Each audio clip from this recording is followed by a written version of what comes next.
नमस्कार, मी प्राध्यापक दैफळे सर.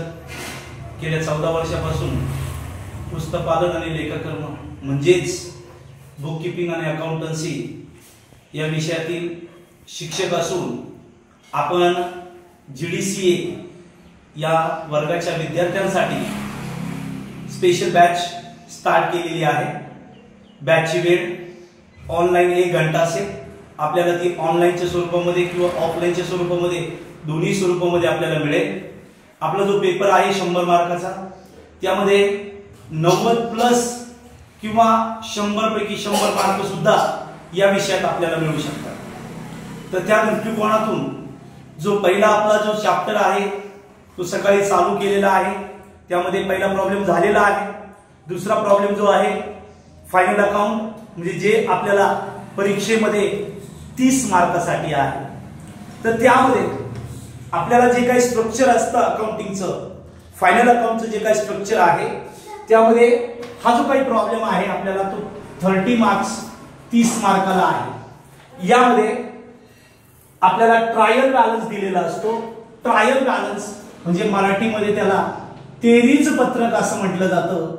तेरीच पत्रक हे शेवटी वर्षाच्या शेवटी तयार केले जातात.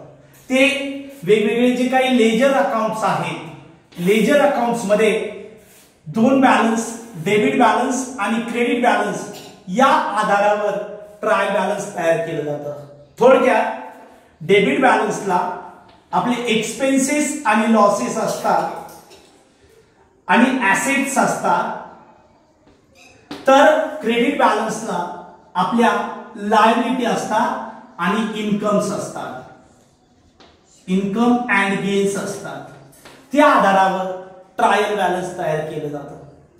ट्रायल बॅलन्स हा फायनल अकाउंटचा बेस समजला जातो आणि म्हणून ट्रायल बॅलन्स हा जो काही बॅलन्सेस आपल्याला दिलेले असतात आणि ऍडजस्टमेंट दिलेले असतात, त्यावरून आपण ट्रेडिंग अकाउंट बनवतो.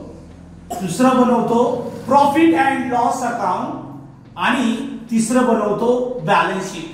यामध्ये हे जे अकाउंट ट्रेडिंग आणि प्रॉफिट अँड लॉस हे वर्षाच्या शेवटी तयार केलं जातं आणि बॅलन्स शीट सुद्धा वर्षाच्या शेवटी तयार केलं जातं. परंतु हे स्टेटमेंट असल्या कारणानं यामध्ये ऍसेट इक्वल टू लायबिलिटी आपण रिप्रेझेंट करत असतो. आणि म्हणून ज्यावेळेस ट्रायल बॅलन्स आपले ट्रिक्स आपण वापरणार आहोत, हे जे अकाउंट तयार करण्यासाठी ट्रिक्स वापरणार आहोत, यामध्ये ज्या ऍसेट्स असतील, ऍसेट्स 2 टाईपच्या असतात. पहिले ऍसेट असतात फिक्स ऍसेट आणि दुसरे ऍसेट असतात करंट ऍसेट. या दोन्ही ऍसेट बॅलन्स शीटला जातील. त्यानंतर ज्या लायबिलिटी असतील त्या सुद्धा लायबिलिटीला बॅलन्स शीटला जातील. जे काही खर्च डायरेक्ट खर्च असतील, डायरेक्ट खर्च हे प्रोडक्शनशी संबंधित असतील, हे खर्च जातील ट्रेडिंग अकाउंटशी. हे खर्च जातील ट्रेडिंग अकाउंटला. ट्रेडिंग अकाउंट वरून आपण शोधणार आहोत ग्रॉस प्रॉफिट और ग्रॉस लॉस.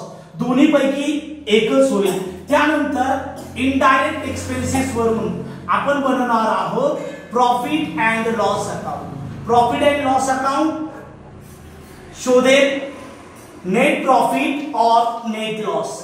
या दोघांचीही जर क्रेडिट साइड मोठी असेल, अकाउंटिंग मध्ये जर क्रेडिट साइड मोठी असेल तर त्याला प्रॉफिट असं म्हणतात आणि जर डेबिट साइड मोठी असेल तर त्याला लॉस असं म्हणतात. तर त्याच्यानंतर विचार केला जाईल ऍडजस्टमेंट.